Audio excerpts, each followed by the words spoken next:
Welcome everyone, मैं वैशाली शर्मा आपका स्वागत करती हूँ वीएस इकोनॉमिक्स चैनल पर।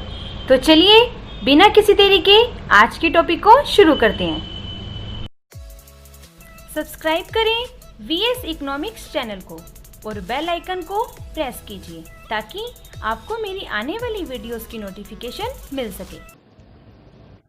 आज का हमारा लेक्चर है for the students of class 12 macro economics, जिसमें हमारा टॉपिक रहेगा methods of calculating national income. इससे पहले वाली वीडियोस में मैं आपको बता चुकी हूँ method of calculating national income के बारे में, जिसमें हमने इसके फर्स्ट मेथड के बारे में पढ़ा था, जो था हमारा प्रोडक्ट मेथड या फिर इसे वैल्यू एडिड मेथड भी उसे कहा जाता था। आज हम पढ़ेंगे सेकेंड मेथड के बारे में, इनकम मेथड। तो चलिए बिना किसी देरी के आज के लेक्चर को शुरू करते हैं। First of all, what is income method? Income method को डिस्ट्रीब्यूटेड शेयर मेथड या फैक्टर पेमेंट मेथड भी कहा जाता है। जब हम इनकम मेथड की बात करते हैं तो इनकम मेथड की हेल्प से भी हम नेशनल इनकम को क्या कर सकते हैं, कैलकुलेट कर सकते हैं। तो according to this method national income is measured in terms of factor payments.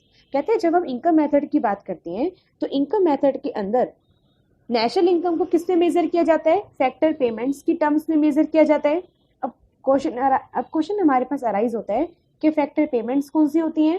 Factor payments यानी कि जैसे कि जो पेमेंट्स दी जाती हैं, यानी कि जैसे कंपनसेशन ऑफ एम्प्लॉइज को जो कंपनसेशन दिया जाता है, रेंट, इंटरेस्ट, प्रॉफिट, ठीक है, to the owners of the factors of production, जो कि किसको दिया जाता है, फैक्टर्स ऑफ प्रोडक्शन के ओनर्स को।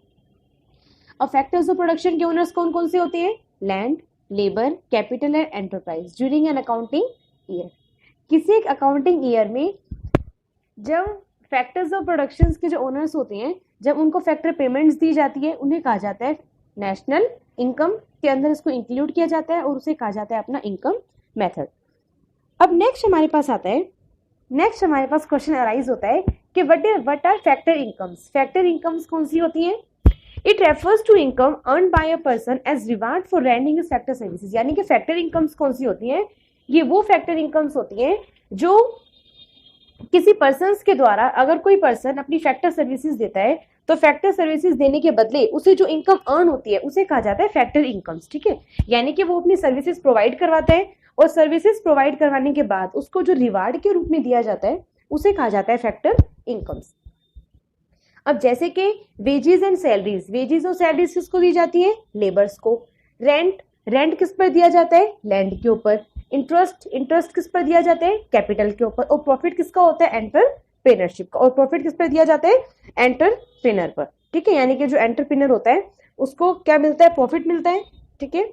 अब कहता है it includes only earn incomes.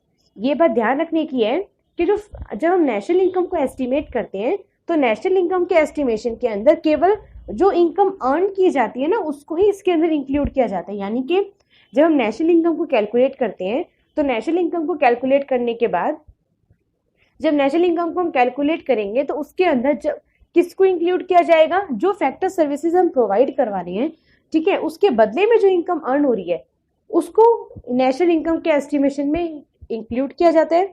अब कहते हैं old age pension received by a senior citizen is not there earn income. कहते हैं जैसे फॉर एग्जांपल, जैसे अपनी ये जो ओल्ड एज पेंशन होती है या जो हम कह सकते हैं कि जो अपनी विडो पेंशन होती है, ठीक है, कहते हैं इसको नेशनल इनकम के अंदर अर्न नहीं किया जाता। क्यों? कह रहे क्योंकि जो ये ओल्ड एज पेंशन होती है ये रिसीव की जाती है सीनियर सिटीजन्स के द्वारा, ठीक है। तो ये कहते हैं कि इसमें सीनियर सिटीजन्स की कोई सर्विसेज थोड़ी होती है, मतलब वो अपनी सर्विसेज थोड़ी ना कोई प्रोवाइड करवाते हैं, वो तो उनको ओल्ड एज पेंशन दी जाती है ताकि भी अपने वो अपना वो एक तरह से हम कह सकते हैं वो अपनी अर्न कर सके या फिर वो अपनी लिवलीहुड को वो चला सकें, ठीक है।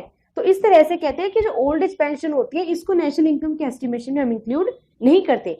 ये बात ध्यान रखनी है आपको कि नेशनल इनकम के एस्टिमेशन में केवल उन्हीं इनकम्स को इंक्लूड किया जाता है जो सर्विसेज के बदले दी जाती है। यानी कि हम अपनी सर्विसेज देते हैं, उसके बदले रिवार्ड के रूप में जो हमें प्रोवाइड करवाई जाती हैं उसे नेशनल इनकम के एस्टिमेशन में इंक्लूड किया जाता है। अब नेक्स्ट अपने पास आता है क्लासिफिकेशन ऑफ फैक्टर इनकम्स। अब कहते हैं फैक्टर इनकम्स को कैसे क्लासिफाई किया जाता है। तो फर्स्ट ऑफ ऑल सबसे पहले हमारे पास आता है compensation of employees.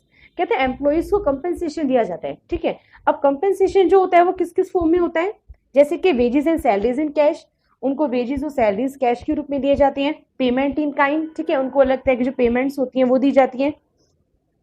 Employers contribution to social securities, कहते हैं एम्प्लॉयर्स जो होते हैं वो सोशल सिक्योरिटी में जो अपना कॉन्ट्रीब्यूशन देते हैं उसको भी कंपनसेशन ऑफ एम्प्लॉयज में इंक्लूड किया जाता है। पेंशन और रिटायरमेंट, रिटायरमेंट के बाद जो पेंशन दी जाती है उसको भी इसके अंदर इंक्लूड किया जाता है। अब कई बार बच्चों के बाद दिमाग में ये क्वेश्चन अराइज होता है कि जो पेंशन होती है रिटायरमेंट की उसको नेशनल इनकम के अंदर इंक्लूड किया जाना चाहिए या नहीं किया जाना चाहिए। तो मैं आपको बता दूं कि जो पेंशन होती है, पेंशन और जो रिटायरमेंट की जो पेंशन होती है उसको नेशनल इनकम के एस्टिमेशन में डेफिनेटली इंक्लूड किया जाता है, क्योंकि ये जो पेंशन है ये एम्प्लॉयर्स ने अपनी सर्विसेज प्रोवाइड करवाई है, उसके बाद में उसको वो पेंशन जो है वो दी जाती है, ठीक है। तो इसका मतलब इसको नेशनल इनकम में इंक्लूड किया जाएगा। क्यों? क्योंकि उसने इतने साल अपनी सर्विसेज दी है, इतने साल उसने काम किया है, उसका कुछ हिस्सा मतलब उसकी इनकम में से कुछ हिस्सा जो होता है, मतलब इनकम का कुछ पार्ट हम कह सकते हैं या कुछ परसेंट के रूप में वो उसका अलग से एक तरह से हम कह सकते हैं कि अलग से वो उसका सेफ होता रहता है, ठीक है ना। अलग से वो सेफ होता रहता है, उसका एक उसके अलग से उसकी सेविंग्स होती रहती है जो उसके फ्यूचर के लिए आगे हेल्पफुल रहती है, तो उसको नेशनल इनकम में इंक्लूड किया जाता है, ठीक है। तो पेंशन जो रिटायरमेंट के बाद जो पेंशन मिलती है उसको भी नेशनल इनकम के एस्टिमेशन में इंक्लूड किया जाता है, क्योंकि वो फैक्टर सर्विसेज के बदले दी गई है। सेकंड हमारे पास पॉइंट आता है ऑपरेटिंग सरप्लस। अब कहते हैं ऑपरेटिंग सरप्लस क्या होता है? It refers to income from property entrepreneurship. कहते हैं जो ऑपरेटिंग सरप्लस होता है ये किसको दिखाता है? इनकम फ्रॉम प्रॉपर्टी, यानी कि जो इनकम हमारी प्रॉपर्टी से होती है और अलग जो एंटरप्रेन्योरशिप से जो होती है उसे कहा जाता है ऑपरेटिंग सरप्लस। कहते हैं ऑपरेटिंग सरप्लस में हम किस किस को इंक्लूड करते हैं? रेंट को, इंटरेस्ट को और प्रॉफिट को, ठीक है। अब कहते हैं जो प्रॉफिट होता है उसको फर्दर 3 कंपोनेंट्स में डिवाइड किया गया है। सबसे पहला डिविडेंड्स। कहते हैं डिविडेंड्स जो होता है, डिविडेंड होता है लाभांश, ठीक है, मतलब कुछ हिस्सा जो होता है वो अपने पास वो रख लेते हैं। कॉर्पोरेट प्रॉफिट टैक्स, और नेक्स्ट आता है अनडिस्ट्रीब्यूटेड प्रॉफिट। नेक्स्ट अपने पास आता है मिक्स्ड इनकम। कहते हैं मिक्स्ड इनकम जो होती है, these incomes are a mixture of wages, rent, interest and profit is called mixed income.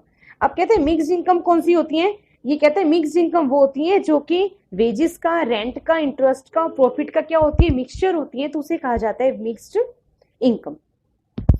तो ये हमने पढ़े क्लासिफिकेशन ऑफ इनकम मेथड के, ठीक है। फैक्टर इनकम्स के हमने क्लासिफिकेशन पढ़े, जिसके अंदर अपने पास हमने 3 चीजें पढ़ी है, compensation of employees, operating surplus और लास्ट अपना मिक्स्ड इनकम।